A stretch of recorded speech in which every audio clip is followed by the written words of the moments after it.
Pero sin lugar a dudas fueron estas, tal vez, las palabras que más han conmocionado a nuestro pueblo. ¿Usted qué puede ser esto? Yo puede ser un espanto, es lo que yo le digo, una cosa, un alma del otro mundo, un difunto que le salga a cualquiera y quiera algo hablarle. A mí no es desde luego, porque yo he salido allí y le he hablado, y lo está viendo y me ha dicho que a mí no me ha hablado nada, así que si fuese un difunto mío me habla a mí. ¿Cómo era la forma? ¿Nos la podía usted decir? ¿Era una forma de una persona normal? Una forma de un hombre, pero no se le veía la cabeza de otra manera. Durante 3 días casi consecutivos, una extraña figura no humana, según testigos presenciales, atemorizó a los habitantes del cortijo El Calonge Alto, situado entre los términos de Lora y Palma del Río. Poco tardó en difundirse la noticia, llegando incluso a publicarse en revistas de ámbito nacional. Los vecinos, en su mayoría de raza gitana, que estaban en la recogida del algodón, fueron abandonando las fincas por temor a ese algo desconocido al que se le asestaron varios disparos sin que se le hiciera nada. Unos se los tomaron a broma, otros en serio, pero nadie, como los que lo vieron, pueden dar seguridad de ello, de la existencia del fantasma del Calonge. 2 noches seguidas. Ahora ya esta noche no vamos a salir a la puerta, ni salimos, porque ninguno sale. La psicosis del fantasma se extendió a límites insospechados. Ya se veían apariciones por todas partes. Nos llegaron noticias de que vieron algo extraño en el chabolismo, en las viñas, en la carretera de Constantina, en la Alameda del Río. Es más, hasta los ovnis fueron centro de la imaginación de aquellos que pretendían o deseaban ver algo.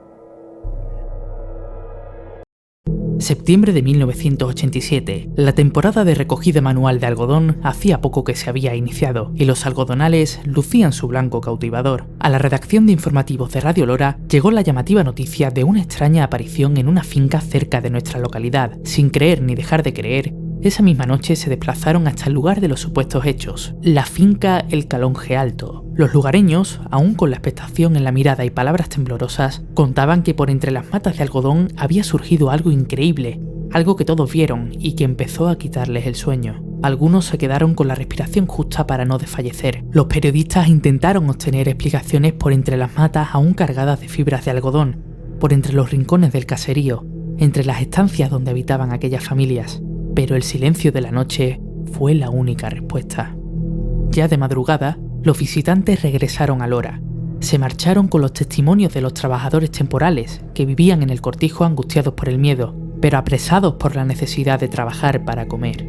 Lejos de quedar en una anécdota, las apariciones se repitieron, aunque en distintos lugares cada vez. Incluso nuevos enigmas llegaron a aparecer entre las paredes del cortijo. Estos hechos despertarían la curiosidad de no pocos medios de comunicación, incluso de ámbito nacional. Las preguntas comunes entre la gente eran contundentes. ¿Qué había en aquella finca que tanto atemorizaba a los temporeros? ¿Estaría la mano del hombre detrás de aquellos misterios? ¿Qué pasó con los trabajadores si tenían que levantarse sin haber podido dormir? ¿Qué fue de la familia de encargados que vivía permanentemente en el cortijo? ¿Volvieron a repetirse en el tiempo aquellos sucesos inexplicables? Dicen que el secreto del fantasma del Calonge quedó sepultado para siempre entre las matas de algodón. O tal vez no.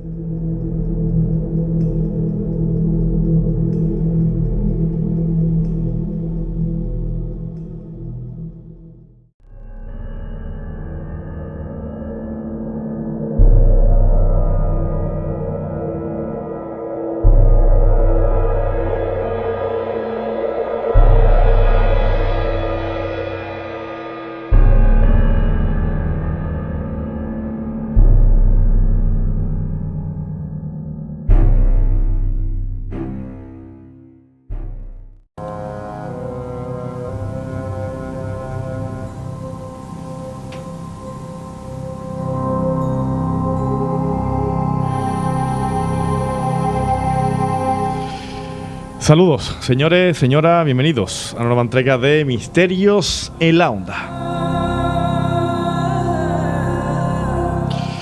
Una semana más con todos ustedes para abordar pues todo aquello a lo cual intentamos buscarle explicación y no se la encontramos de manera fácil. No obstante, como saben, este es un programa de entretenimiento, el cual no se puede elevar a la categoría de noticiable. Por tanto, son ustedes, señores y señoras, niños, niñas, jóvenes y jóvenes también en femenino, concretamente quienes tienen que alcanzar sus propias conclusiones ante lo que aquí puedan escuchar o puedan oír.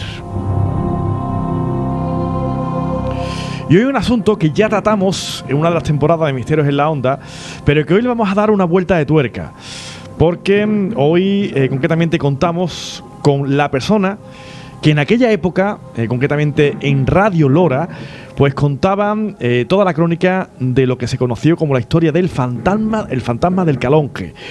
Una historia de misterio que inundó portadas de periódicos y revistas de todo el país. Vamos a saludar hoy concretamente a nuestros invitados de excepción para abordar este asunto, un asunto que ocurrió allá por el año 1987, en el mes de septiembre, y que ya en su día abordamos con nuestro querido don Servando López, a quien también tenemos en el día de hoy. Servando, ¿qué tal? Muy buenas noches, tardes o mañanas, según nos escuchen. Muy buenas, así vale para todos. Y nada, estamos aquí de nuevo para contar más o menos lo que ocurrió hace unos 34 años, si no me salen mal las cuentas. Y también contamos con, en este caso, la persona que fue el cronista de todo lo vivido. Lo contó para Radio Lora, lo contaban al minuto, toda la actualidad del fantasma del Calonge, que sin duda, como bien vengo diciendo, pues acaparó portadas y también pues minutos de radio de todas las emisoras, revistas y periódicos del territorio nacional. Don Diego Delgado Díez, mi querido Diego, ¿qué tal? Muy buenas tardes. O muy buenas tardes, noches o cuando nos escuchen. Muy buenas, yo espero que sea de noche porque es el momento más idóneo para disfrutar de este programa en el silencio de la noche. Bueno, la cuestión es que Servando nos contaba hace un par de años o tres aquella historia, una historia la cual Servando, a grosso modo, ¿qué ocurrió? A grosso modo. Pues básicamente que en aquella época, en el año 87, pues todavía se recogía el algodón a mano. Entonces, cuando llegaba la época de recogida de algodón, los cortijos de Lora y los pueblos alrededores se llenaban de gente que acudía a esos cortijos para buscar trabajo en esa recogida de algodón. Y en uno de esos cortijos, el del Calonge, que está en el término municipal de Palma, pero prácticamente más cerca de Lora que de Palma, y una zona donde se juntan los términos municipales de Lora, Palma y Peñaflor, pues en ese cortijo sucedieron una serie de acontecimientos inexplicables, en el que una figura blanca, algo luminosa, pues perturbó la paz de los trabajadores y trabajadoras que estaban recogiendo el algodón en ese cortijo. Uh-huh. Ya voy contigo, Diego, sobre todo para que tú nos des detalles de, bueno, cómo te llegó la información, qué fue de lo primero que te enteraste y, bueno, cómo abordaste todo aquello. Aquella historia, una historia de misterio que se abordó como una auténtica noticia en la época. Y antes de nada de eso, ¿cómo te llega la noticia a ti, Diego? Bueno, en principio todo era en aquella época muy susceptible. Eran los años 80 en los que había periodistas como JJ Benítez, este hombre de Antonio José Alé, efectivamente, y este hombre de las barbas que no el doctor Jiménez del Oso, efectivamente, menos mal que tengo yo aquí a Servando, claro que sí. El doctor Jiménez del Oso, que eran personas que trasladaban todas estas cosas de misterio y lo naturalizaban. Entonces había algunas cosas como el fenómeno ovni estaba muy presente. Estaba también, había como cierta psicosis por ver cosas desconocidas de fantasmas, y de hecho en Lora, por aquellos entonces, se oían comentarios ya de que había algunas apariciones, pero dentro de la localidad, concretamente en la barriada de Nuestro Padre Jesús, se hablaba de avistamientos y de cosas que, bueno, no había forma de probarlo. Y recuerdo que por la calle, con aquellas susceptibilidades que había y todo estaba tan digamos, a la orden del día, pues se comentó el hecho de lo del calonge, entre otras razones, como bien decía Servando, el algodón daba para muchísimas manos de obra en Lora del Río, y eso hacía que aquello se extendiera rápidamente como la pólvora entre la población. Yo no me lo creía al principio, sinceramente. Yo pensaba que a ti te llegó la información y bueno, tú al principio evidentemente pusiste toda el escepticismo por delante y bueno, esto qué es, ¿no? De alguna manera, ¿no? Sí, absolutamente. Y hasta que decidimos ir allí, dijimos, bueno, pues vamos a... Era por toda la vorágine que había, ¿no? Claro. En los mentideros, por todos sitios, ¿no? Sí, es que era la comidilla en los bares, en la calle, nos llamaban gente, oye, ¿nos habéis enterado de lo del calonge? Pero digo, se tomaba en plan... no sé, como algo serio, en plan guasa. ¿Cómo se tomaba? No, como serio, desde luego, la gran mayoría no se lo tomaba como algo serio. Es que era difícil de entender aquello. ¿Cómo vas a darle tu rango de veracidad a una cosa que ha ocurrido allí entre gente que está cogiendo el algodón, que aparecen ahí cosas extrañas y que no hay pruebas ninguna? Entonces era muy complicado el darle a aquello cierta credibilidad. Entonces la gran mayoría de las personas lo tomaban como una broma. Por eso decidimos ir allí y presenciarlo. ¿Os fuisteis allí directamente? ¿Os presentasteis allí para, imagino, ver el lugar y también pues intentar hablar con testigos, ¿no? de ese acontecimiento, ¿no? Y lo primero que nos encontramos fue allí gente haciendo lo que ahora se llama la botellona. No me digas. Sí, había allí... ¿Ya existía la botellona en 1987? No se llamaba así, pero sí es verdad que... Yo no sé si tú venías aquella noche, Servando. No, yo no pude ir porque, como era ya casi a finales de septiembre, y yo empezaba la universidad la primera semana de octubre, me pilló en Sevilla arreglando cosas en el piso, y yo me recuerdo que vine un jueves, y tú me lo contaste, y ya habíais ido ustedes un día o dos antes a grabar las entrevistas.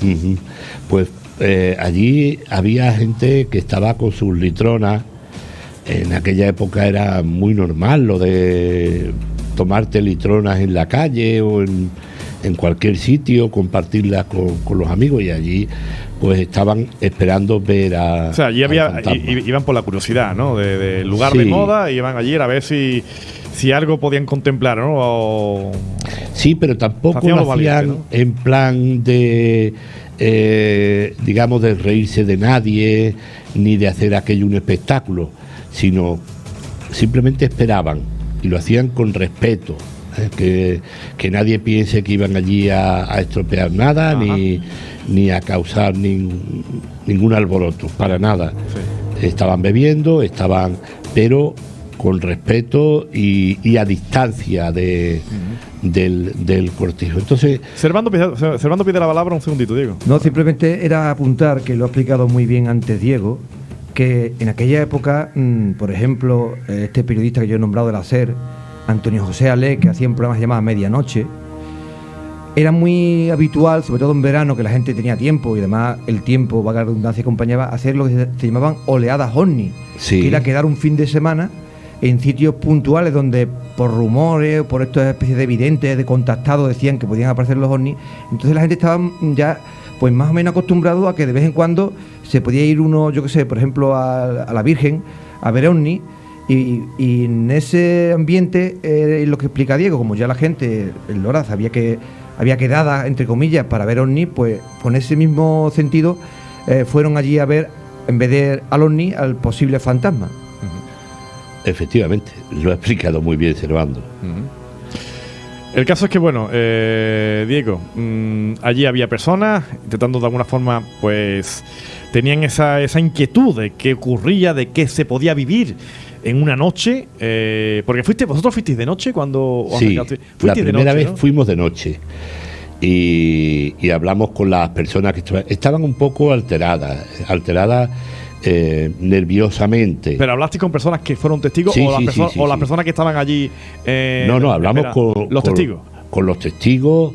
Recuerdo una señora que bueno, era una mujer mayor y ella invocaba a aquella aparición como si fuera un familiar fallecido, concretamente su marido, Manuel, y le decía que si, un poco por las supersticiones que pudiera haber, le preguntaba que si le había quedado alguna cuenta pendiente antes de irse al más allá y que por eso venía, y le decía: si eres alma del otro mundo, dime lo que quieres. Y bueno, pues no contestaba, la sombra no contestaba.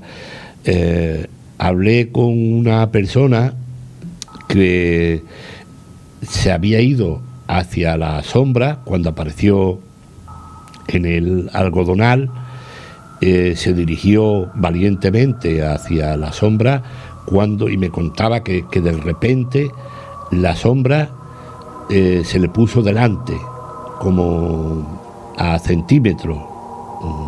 ¿Sombra o ese ser, no? Ese ser que era como un halo blanco, que había quien decía que no tenía cabeza, había quien decía que no tenía cabeza, había quien decía que sí tenía cabeza pero no tenía rostro, y había quien decía que era simplemente una imagen flotando.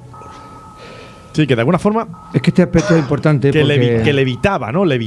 Sobre... Sí, efectivamente. Es que este aspecto es importante porque ellos decían una sombra, pero realmente los que describen el ser decían que era blanco, un poco luminoso, y que precisamente esa luminosidad hacía que el rostro no se le viera. Era como si la luz tenue que echara le desfiguraba el rostro, y por eso el rostro no se veía. Y el detalle este es importante, de que flotaba, porque ya lo explicamos en el programa anterior que hicimos hace 2 o 3 años. Este ser no atravesaba el algodón, flotaba por encima del algodón. Incluso este hombre que comenta Diego, que se le enfrentó con una escopeta además en las manos, todo viene porque una de las veces que apareció le pegó un tirón al colchón de una de las mujeres que dormía. Esta mujer gritó, estoy hablando de memoria, ¿no? Y claro, o sea, esta presencia tiró del colchón, despertó a la mujer pegó un chillido, se despertaron los demás y vieron como este ser flotando, saltaba, no es que saltara, sino que flotaba por encima de la tapia y se iba para el algodón. Y este hombre, que se despertó, cogió una escopeta que tenía cerca, salió corriendo para el algodón, y es cuando ya sucede lo que comenta Diego. Ajá. De hecho, dispararon hacia la sombra, evidentemente, porque decían: si es un humano, desde luego lo va a pagar, y si no es humano, pues lo vamos a descubrir. Y dispararon y no causó ningún efecto, o sea, no le dio a nadie, y aquello asustó más todavía a la gente.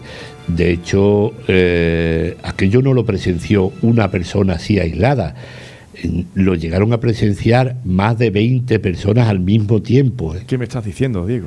Estaban... O sea, es que la cuestión es esa, la cuestión es que es algo que fue colectivo, o sea, algo que 20 personas al mismo tiempo lograron ver esta cosa. Cuando la señora que comenta Servando gritaba y los hombres se levantaron, fueron hacia la sombra, que estaban en la puerta del cortijo, y todos vieron aquel ser, aquella sombra, aquel espectro, lo vieron.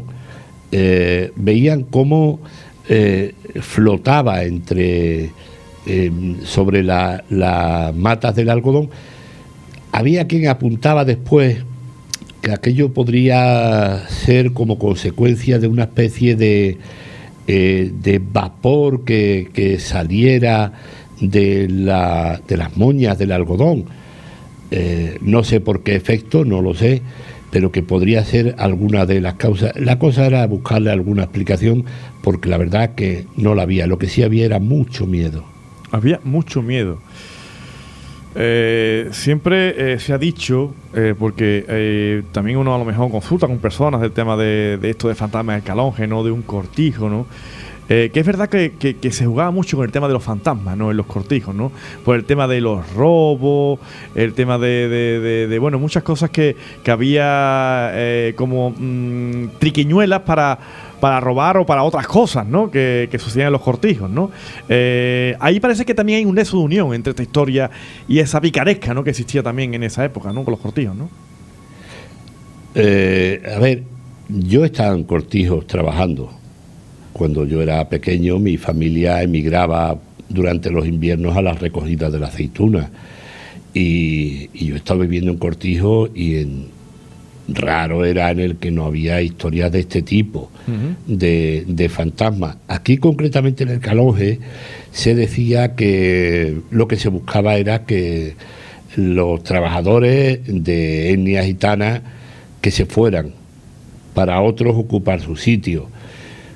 Eso es una de las especulaciones que había. Lo de los cortijos es que va unido. La existencia de un cortijo en los años 60, 70, en los que en la gran mayoría, en los que habitábamos nosotros, no había ni electricidad, ni servicio, ni nada parecido. Lo único, bueno, de hecho, llegábamos a convivir 8 o 10 personas en una sola habitación, en litera, porque era lo que había, y teníamos que sobrellevar eso, porque lo importante ahí no era el descanso, sino era trabajar en la aceituna. Y en cuanto alguien notaba algo raro, pues rápidamente aquello se contagiaba al resto de personas. Mira, voy a decir un par de cositas solamente. En uno de los pueblos, no era un cortijo, era en un pueblo, se llama Escañuela, y creo que es de la provincia de Córdoba, creo que es. Pues allí vivíamos en una casa donde hacía poco se había ahorcado un hombre. La habitación donde se había ahorcado todavía conservaba la cuerda colgada de una viga. Madre mía. No te quiero contar la reacción, porque se sortearon las habitaciones, se hizo por sorteo.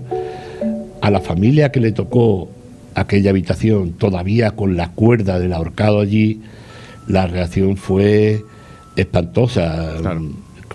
Es que no, en fin, no les quedaba más remedio, porque era más fuerte la necesidad de trabajar y de ganar dinero que los recuerdos que pudiera traer aquello. Y en esta casa había uno de los que vivían allí, que vivían en la planta de abajo. La calle donde vivíamos nosotros estaba completamente oscura, y para ir a las calles donde había más luminosidad, donde había más vida, pues tenías que transitar por un tramo en el que no se veía prácticamente nada, dependía de la luna, ¿no?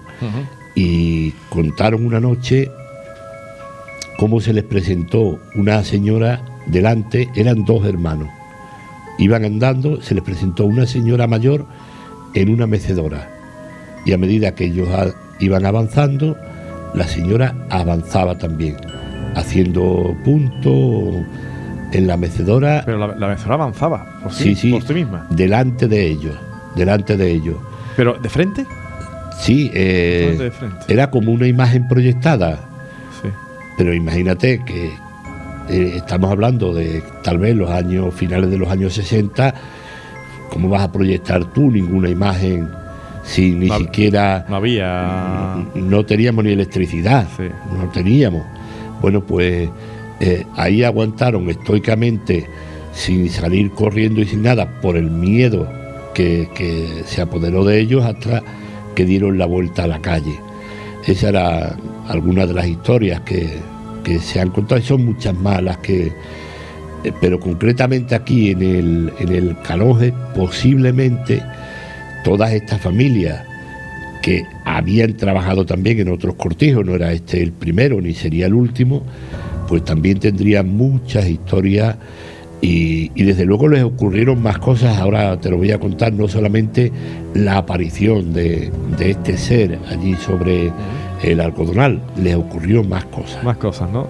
Servando, un poquito también al hilo de lo que viene contando Diego sobre esas historias que los cortijos solían darse en aquella época. ¿Por qué para ti este caso era diferente? Mira, él lo ha explicado en parte lo que yo voy a comentar ahora. Otras veces, en el programa anterior, por ejemplo, se decían que esto se hacía para echar a los trabajadores. Y yo decía, para defender que no es así. Primero, fíjate si daba trabajo al algodón, que hasta los niños de 12, 13, 14 años iban a coger algodón. O sea, había trabajo para todo el mundo. Que había trabajo de sobra. O sea, eso de que lo van a echar para que entren otros es imposible, porque había trabajo para todo el mundo. A lo mejor habría hasta problemas para encontrar trabajadores, ¿no? Sí. Yo estoy diciendo, y Diego lo sabe, que él lo ha cogido desde muy chico, y yo no he ido porque mi padre no me dejaba, pero mis amigos con 13, 14 años han ido a coger algodón.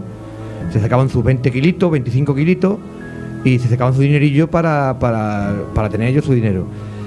Y aparte, lo que ha dicho Diego, la gente estaba deseando que llegara el algodón porque era un mes más o menos que se trabajaba, y como trabajaba toda la familia, desde el abuelo hasta el niño pequeño, pues se cogía mucho dinero. Por eso la gente aguantaba como aguantó en aquella habitación del ahorcado. Por tanto, tampoco tiene mucho sentido decir que eran para echarlo, porque la gente iba a aguantar como fuera, porque además ya lo ha dicho él también, que también le había pasado cosas en otros cortijos. Y por tanto, por ahí no se sostiene mucho el tema. Y lo otro importante, por lo que yo destaco este caso, ya lo dije también la otra vez, es porque se habla del fantasma del Calonge, pero ya dije yo la otra vez que está mal dicho, desde mi punto de vista. Fantasma porque era lo que decían las personas a los que le ocurrió eso, porque era lo más fácil decir para ellos, ¿no? Ellos no estaban puestos en el tema del mundo ovni, de extraterrestre, ni nada, pero ya expliqué yo que el comportamiento de ese ser no era el típico de un fantasma. Un fantasma, cuando se ve casi transparente, y además se ve de una forma que casi no. Se ve, por ejemplo, en Cuarto Milenio, en esta foto que sacamos mucho Carmen Porter, ¿no? De que se ven, hay una paraidolia. Que cuando se ve un fenómeno de estos de fantasma, la imagen la ves, pero no es nítida, ¿no? Y aparte, lo que yo comentaba también en otro programa, este hombre vio cómo ese ser levitaba por encima del muro y después levitaba por encima del muro. O sea, que era algo realmente imposible que una persona pudiera hacerlo, lo que esa cosa hizo, ¿no? En ese momento, los fantasmas, ¿no? Lo hemos visto mucho en las películas y en todos los libros que leemos, los fantasmas atraviesan las paredes y pueden atravesar una planta. No se tiene necesidad de levitar por encima del algodón ni levitar por encima de la pared.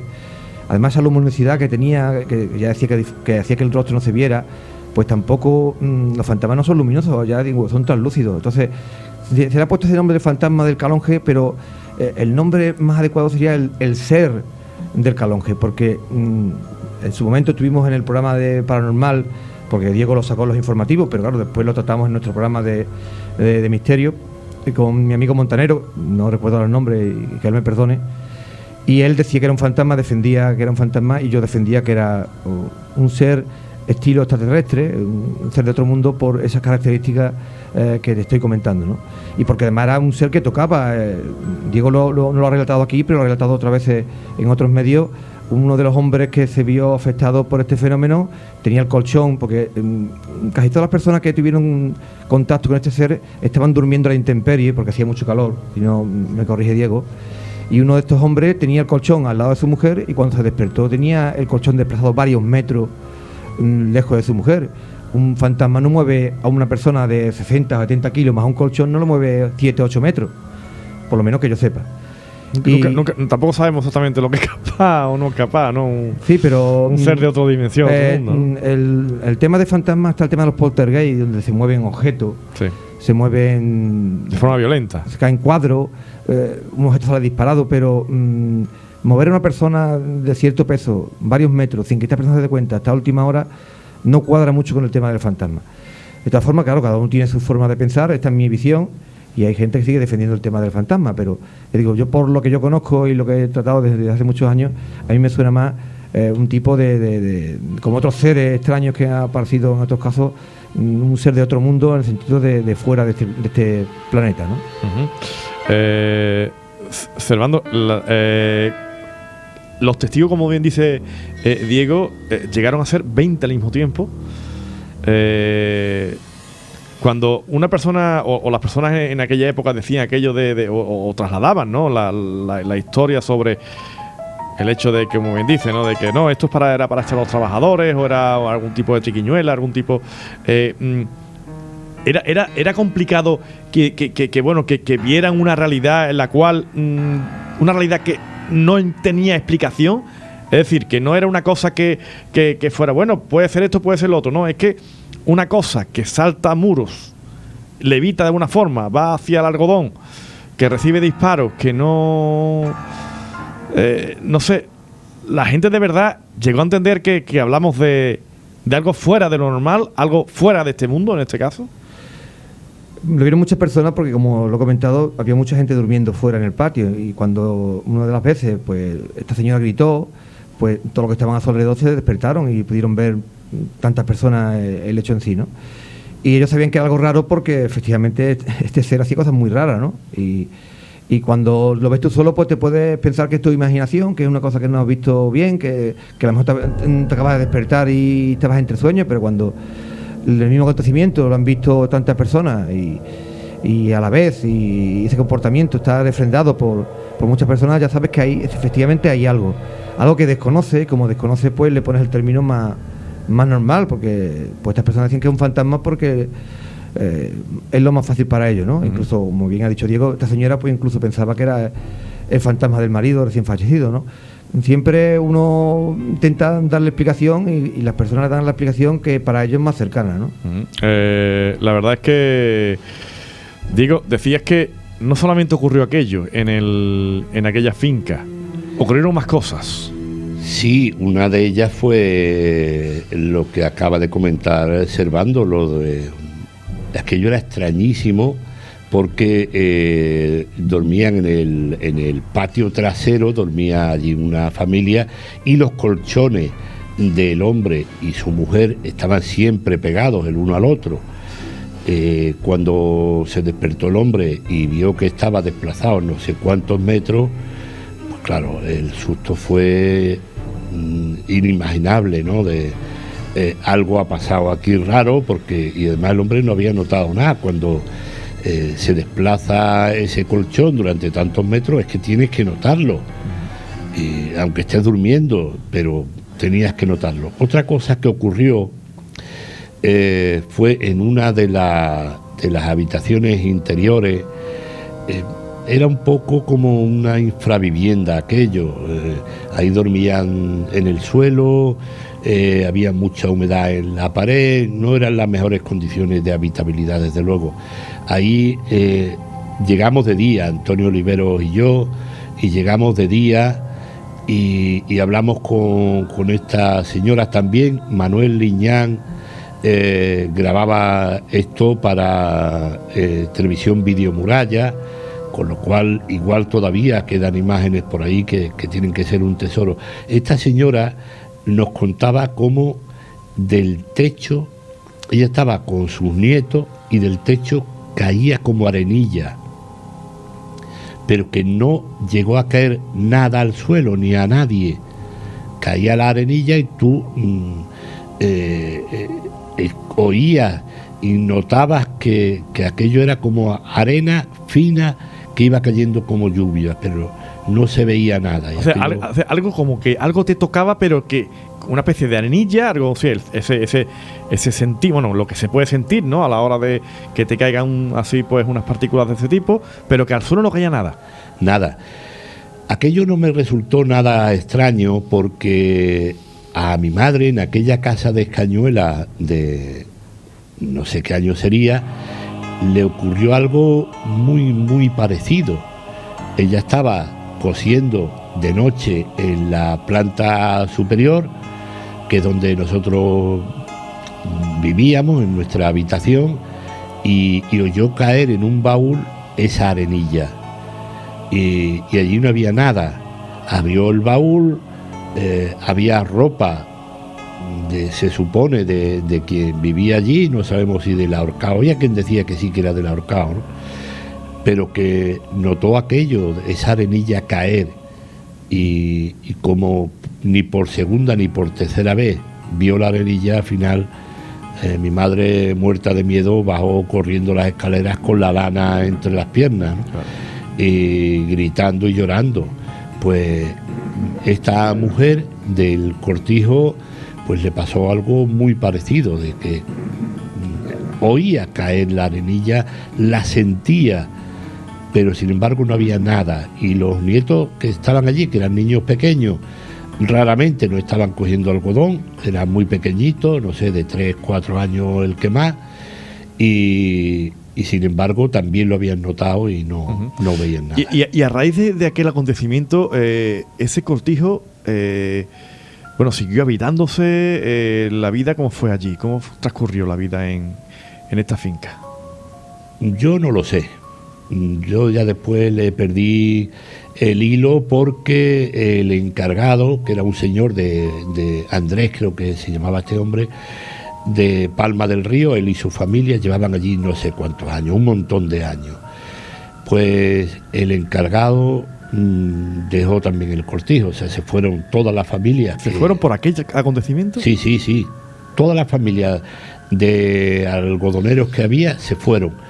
Y el encargado y su familia se fueron también. El encargado nos llevó a una especie de almacén que tenían allí donde guardaban los aperos y demás cosas del campo, y el hombre, él y su hija, nos estaban contando, y con la voz temblando, recuerdo aquel detalle, porque la hija estaba más tranquila, y la hija lo había presenciado, pero ella estaba algo más tranquila y lo explicaba un poquito, pero el hombre no, al hombre le temblaba la voz, le temblaban las manos, y explicaba cómo en las paredes de esa estancia había manchas que se habían desplazado, o sea, tú la veías ahora aquí, era una mancha como si fuera de una humedad grande, pero ibas, tocabas y no había nada raro, era la pared normal, y sin embargo la mancha estaba ahí. Al rato ya no estaba, y estaba en otro sitio, no veían desplazarse. Sí, todo eso ocurría antes de todo esto, de lo que ocurrió. No, al mismo tiempo. Al mismo tiempo, perdón, al mismo tiempo. Al mismo tiempo. O sea, que a raíz de que aquello ocurrió, empezaron también a ocurrir cosas extrañas en el cortijo. Efectivamente. Entonces, nosotros, alertados por el propio encargado del cortijo, fuimos allí a grabar aquello y a hablar con él. Y el hombre estaba ya de los nervios. Luego ya fue cuando nos enteramos que todo el mundo había abandonado el cortijo. Habían puesto incluso un foco grande en la entrada, apuntando hacia el algodonal, por si aparecía algo, pero allí ni se volvió a ver nada más, al menos que se sepa, ni tampoco. Yo creo que después fueron a recoger el algodón, pero no estaban allí, solo iban, recogían y se volvían de día. Es un denominador común en estas historias, me van a permitir, el hecho de, como bien describe Diego, una persona con la voz temblorosa, unos ojos que en algunos momentos también se ponen vidriosos y que de alguna forma te transmiten algo de que, con independencia de lo que haya sido, de lo que haya podido ser, pero sí está claro que, Servando, este hombre vivió algo que le impactó, algo que lo traumatizó y algo a lo cual no podemos darle el calificativo de nos está engañando o está mintiendo. Es que también comentábamos en el programa anterior, cuando mi amigo Aguilera pues decía que todo había sido un montaje, que era un carrito, que no sé qué, y yo lo decía, es una cosa que he visto 20 personas, la describen todos igual, y todos describen una serie de condiciones que son muy difíciles, y más en la tecnología de aquellos años, imitar. Pues es normal que la persona se inquiete, porque lo que vio no tenía explicación fácil. Pero quizá, que digo, es el denominador común de que hay verdad en ese testimonio, con independencia de que después puedas buscarle o encontrar algún tipo de explicación lógica, con independencia de eso, pero hablamos de que algo esa persona vivió y algo sintió y algo, de hecho, le impactó de tal manera que es que incluso el trauma está presente. Es lo que yo me quería referir. Si es una cosa que está malamente hecha, como en teoría decían los defensores de esa teoría, de que había sido un montaje, pues a ti no te impacta tanto, porque todo el mundo más o menos sabemos distinguir entre una copia y una realidad, ¿no? Fue algo tan real para ellos y tan impactante, tan fuera de lo común, tan difícil de explicar, que les dejó esa impresión tan fuerte. Y que todas esas personas, no una, porque cuando es una persona dos, pues siempre se acude al tema de que si no sabe muy bien lo que ha visto, de que si tal, es fácil explicarlo, pero cuando tantas personas dicen la misma descripción, comentan el hecho de la misma forma, y en todas ellas ves tú el trauma después, eso da veracidad al caso. Después le buscaremos el tema si es fantasma, si es ser de otro mundo. Intentamos si buscar una explicación lógica, claro, se intenta buscar algún tipo de razonamiento. Pero el caso es que algo ha existido, ¿no? Y una persona con esa impresión y con eso, esa incidencia, esas consecuencias de voz temblorosa de una persona ya adulta. Incluso lágrimas en los ojos, cuando la piel de gallina, que me he encontrado mucha gente así. Normalmente muchas veces son gente con mucha experiencia, que han vivido de todo, ¿no? Y que lo que ocurre es que ese suceso rompe todos los esquemas para esa persona. Y cuando tú, todos los esquemas que tienes en tu vida se te rompen, pues realmente es algo traumático, ¿no?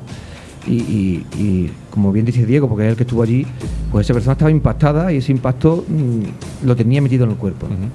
El caso, Diego, aquello acaparó minutos de radio, no sé si de televisión, pero sí revistas y periódicos nacionales. Hombre, la divulgación, desde luego, para los medios que había en la época fue bastante importante.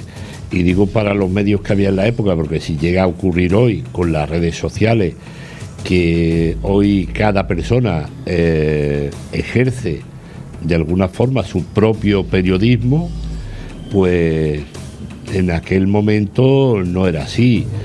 El periódico El Caso, que Servando López fue quien consiguió aquel número del periódico, que era sensacionalista, todo lo más macabro y todo lo más inexplicable aparecía en ese periódico, El Caso. Y bueno, pues ahí salió en portada este caso de... hablaba, creo, Servando, de Palma del Río, ¿no? Sí, porque es como lo que hemos comentado aquí. El cortijo en sí está en el término municipal, sino entero en su mayoría, de Palma del Río. Entonces, claro, cuando ellos fueron a preguntar dónde está el Caloje, pues pusieron la localización geográfica, pero es lo que hemos comentado aquí fuera de micrófono. Allí la gran mayoría de los trabajadores eran de Lora. Fue Lora donde tuvo repercusión, donde le dimos, lo investigamos. En Palma del Río, ¿no? En Palma del Río, ¿no? Ten en cuenta que ese cortijo está más cerca de Lora que de Palma. Y allí, según me comenta Diego, me lo ha recordado antes, aparte de la familia dueña y del encargado, el 80% de la gente que trabajaba allí era de Lora. Por tanto, fue en Lora donde se propagó, sí, donde se corrió la voz. Nosotros teníamos emisora y nos hicimos eco porque Diego estaba en los informativos, yo tenía mi programa de parapsicología. Entonces nosotros fuimos los que le dimos forma a la noticia, y de Lora donde partió para el resto de España. Sin embargo, claro, ellos pues pusieron la localización geográfica, aunque realmente el suceso donde tuvo impacto realmente fue en Lora. Aunque yo creo que también, estoy hablando de memoria porque hace mucho tiempo en el artículo, también nombraban eso, de que la mayoría de la gente era en Lora y que la noticia había partido de aquí creo que nos nombraban también a nosotros, porque realmente nosotros fuimos los que investigamos el caso. Y para que veas lo importante que era ese periódico del caso, voy a recordar que hace 3 o 4 años hubo una serie en televisión que se llamaba así, El Caso, donde recordaban los casos más impactantes, algunos de los casos más impactantes que recogió ese periódico. Que de un periódico hagan una serie, eso no es común. Eso significa que ese periódico realmente fue importante en la historia de España, y que por tanto que esta noticia fuera portada, porque fue portada, y además las 2 páginas centrales también eran sobre el tema. Una noticia para que pille la mayoría de la portada y pille las páginas centrales, se considera que es la mejor noticia que va en ese periódico. Lo digo para que se vea el impacto que realmente tuvo una noticia en toda España. Uh-huh.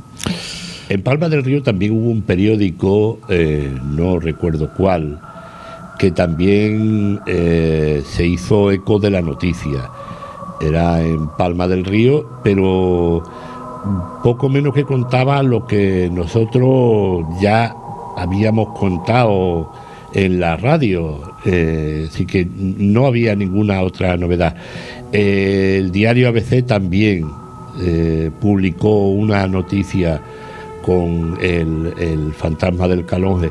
Yo presenté un artículo en temas monográficos del ayuntamiento en los concursos que había con motivo de la feria y gané uno de los premios precisamente hablando de la monografía del fantasma del Calonge. La verdad es que bueno, una historia que como bien estamos indicando quedará en la historia de Lora del Río para siempre. Una historia de la que no podemos obviar el misterio y sobre todo, bueno, pues la falta de explicación, ¿no? De lógica, ¿no? De lo que pudo ocurrir aquella noche en ese cortijo, ¿no? Aquellas noches, porque Fueron no fue noches. una, Fueron varias. fueron varias. Pero bueno, varias, el fantasma se vio solamente una, ¿no? No, el fantasma se vio más de una vez. Que una vez lo vieron colectivamente muchísima gente, prácticamente todos los que vivían allí, sí. Es un dato que yo desconocía, Diego. Sí, yo pensaba pero que estabas hablando de una noche concreta. No, se vio en más de una ocasión. De hecho, Servando lo ha apuntado, que una de las noches apareció en una de las estancias donde vivían, donde dormían en el patio, ¿no? Sí, que arrastró el... No era la misma noche, pero sí apareció en más de una ocasión. Yo quería apuntar una cosa en favor del cortijo, ya no tanto de la historia, y es que aquello sucedió hace 41 años ya, ¿no? No, menos. 34. 34, perdón, que ya se me van un poco las cuentas. 34 años hace de aquello, que no quiere decir que ese cortijo pueda tener ese halo de misterio durante todo ese tiempo. No hemos vuelto a ir nada más, con lo cual lo lógico es que aquello se haya normalizado y que aquello ya sea estancia normal y corriente y que no hayan sucedido más cosas extrañas. ¿Tenéis constancia de ahora del cortijo, si sigue habitado, si está allí? Yo lo he comentado fuera de micrófono, que hace un año o dos salió un reportaje tanto en Canal Sur, tanto en el programa Espacio Protegido como en el programa Tierra y Mar, de que ahora, por lo menos parte de lo que antiguamente era algodón, ahora se ha sembrado en nogales. Una de las plantaciones de nogales para producción de nueces pioneras aquí en Andalucía. Y está en el cortijo del Calonge en Palma del Río. O sea, en ese mismo cortijo. O sea que es lo que explicamos, cuando hay fantasmas en un cortijo, en un edificio, normalmente era también en lo que yo fomentaba mi teoría de que era otro tipo de ser. Eso dura mucho tiempo, eso se hablaba incluso de siglos, de que el fantasma está allí y pasan generaciones, sigue hablando del fantasma. Y eso ocurrió una serie de días, 2 o 3 días, como bien dice Diego, y después ya, que sepamos y que nos conste, ya no volvió a pasar nada más. Y entonces, claro, el cortijo, pues imagino que después de un tiempo que ya se fue enfriando la noticia, pues volvería a su actividad normal. Y ya digo, ahora que yo sepa, en gran parte está sembrado de nogales y está en producción de nueces. Pues la verdad es que ha sido realmente una auténtica experiencia el que me hayáis contado pues todo esto, en esa historia que la he visto en primera persona con la radio Diego Delgado, que ahí estuvo al pie de la noticia, de primera mano, sobre todo por... lo trataste tú desde el punto de vista más de misterio, Servando, pero Diego en este caso todo como un punto de vista también social, y impacto social, ¿no?, que tuvo en aquella época, ¿no? Esta historia del fantasma del Calonge, que como bien habéis apuntado, tuvo la presencia no una noche sino varias noches en ese cortijo. Diego Delgado, para terminar, sabemos que aquí podríamos estar más tiempo, pero bueno, está un poquito apurado de tiempo en el día de hoy, desde el punto de vista de la agenda. ¿Qué podemos apuntar para ir finalizando? Pues podemos apuntar que los tiempos cambian, pero que los hechos siguen sucediéndose, quizás no en la misma proporción, ni de esta forma quizás tan misteriosa, porque hoy día, como apuntábamos hace un rato, un móvil ya pues prácticamente te catapulta al mundo entero, ¿no? Pero sí es cierto que siguen ocurriendo cosas inexplicables y que es bueno que se cuente, como aquello se contó en su día, porque eso da pie a que nos podamos explicar muchas cosas de las que van sucediendo en la vida, ¿no? En aquel momento pues se hablaba de extraterrestres. ¿Quién sabe si de verdad allí no había algún ser de fuera de este planeta? Yo no lo sé. Yo trataba todo desde el punto de vista más informativo, claro, observando desde el punto de vista más psicológico y más de misterio, pero quién sabe qué es lo que realmente se vio allí, porque no era casual que tanta gente viera lo mismo, que tanta gente coincidiera hasta en el más mínimo detalle y que tanta gente se viera envuelta en el pánico del miedo. Eso no era normal. Servando, para terminar. Mira, este caso hay que tomarlo como el primero de muchos, porque después se ha demostrado que Lora y sus alrededores es un lugar mágico en el amplio sentido de la palabra. En Lora, en todo su territorio municipal, hay restos arqueológicos de muchas civilizaciones. Tenemos 2 castillos. Normalmente los estudiosos del tema, donde hay castillos, son puntos mágicos donde confluyen las energías. Y por tanto, que tengamos 2 castillos en el mismo término municipal, eso no es normal. Significa que tenemos como 2 focos de energía, que lo llaman telúrica los expertos. Y este fue el primer caso importante que dio a conocer a Lora como un lugar mágico, pero como tú bien sabes, después, quizás porque hay más medios ahora, se han dado a conocer muchos más casos que tienen a Lora como un punto clave dentro de la geografía nacional de fenómenos extraños. Y quizás una cosa va ligada con otra. Lora siempre ha sido un poquito especial. Fuimos durante 800 años un punto y aparte de la historia de España, porque no pertenecíamos directamente al rey, pertenecíamos al bailío de la Orden de Malta. Y yo pienso que Lora tiene algo mágico, algo especial, y estos casos en el tema paranormal dan ese toque diciendo que aquí en Lora hay algo mágico, algo especial, algo misterioso, y que más casos como estos yo creo que se van a repetir en un futuro. Por eso mismo, aquí estamos para abordar estos temas, estos asuntos en esta nueva temporada de Misterios en la Onda, el retorno, para abordar lo inexplicable. Nosotros, evidentemente, no podemos, como bien he dicho anteriormente, no podemos elevar esto a la categoría de noticiables, porque evidentemente en aquella época sí, desde el punto de vista social que se generó algo importante y claro, tuvo cabida en los informativos, ¿no? Pero nosotros, como digo, estamos aquí para trasladar a nuestros seguidores, a nuestra audiencia, exactamente lo que ocurrió en un momento determinado de la historia, en un lugar determinado y con unos testigos determinados. Y ya que cada uno interprete o que se lleve el caso a donde quiera llevárselo. Pero que está claro que es un tema que queramos o no queramos, y así se viene demostrando a lo largo de la historia, son temas que interesan muchísimo. Temas que, aunque digamos, y hay quien dice aquello de yo no me creo nada, pero todos aquellos que dicen yo no me creo nada, en su mayoría suelen poner el oído a todo esto. Y se quedan pensativos en muchos casos, con la duda de decir, a mí no me ha pasado, pero quizá mañana te pueda pasar. Y aquí, si te pasa, seguramente lo podremos contar. Compartirlo con mucha gente que de verdad lo pasa mal, porque tiene esa necesidad de poder contarlo. No lo cuenta por miedo al que dirán, por miedo a muchas cosas, al estigma que te puede poner la sociedad a la hora de contar un caso como este. Pero bueno, nosotros ya de alguna forma estamos un poquito cuidados en salud en ese estigma, ¿no? Y de alguna forma intentamos trasladar a toda la opinión pública temas como este, ya que cada uno interprete y genere sus propias conclusiones. Así que, don Diego Delgado, qué privilegio tenerte, de verdad. Muchísimas gracias, querido.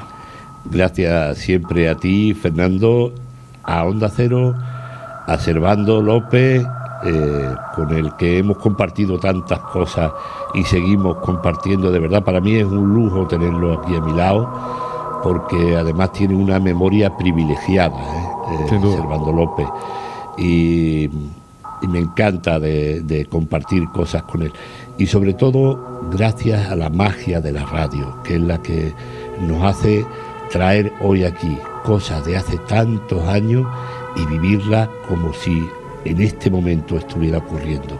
Eso es magia. Qué bonito. Servando, para mí también es un lujo tenerte aquí. Para mí es un lujo compartir micrófono contigo, con mi amigo Diego, que nos conocimos gracias al deporte, pero ya nos unimos del todo gracias a la radio. Empezamos juntos en la radio haciendo deporte y después yo me metí un poquito más en el tema del misterio, en el tema de informativo, pero en la radio de aquella época todos hacíamos un poquito de todo y todos compartíamos todos los temas y todos los trabajos. Y yo cuando estoy con Diego, pues estoy con uno de mis mejores amigos y una de las personas que más quiero en este mundo. O sea que yo estoy feliz por hacer este programa y sobre todo recordar aquellos tiempos con estos fenómenos tan importantes que es bueno recordarlos porque significaron en su momento mucho, por lo menos en este mundo del misterio. Pues que vengan más programas como este, claro que sí, y podamos compartir este ratito de radio aquí entre amigos. Hasta aquí, Misterios en la Onda, muchísimas gracias por su atención y hasta la próxima.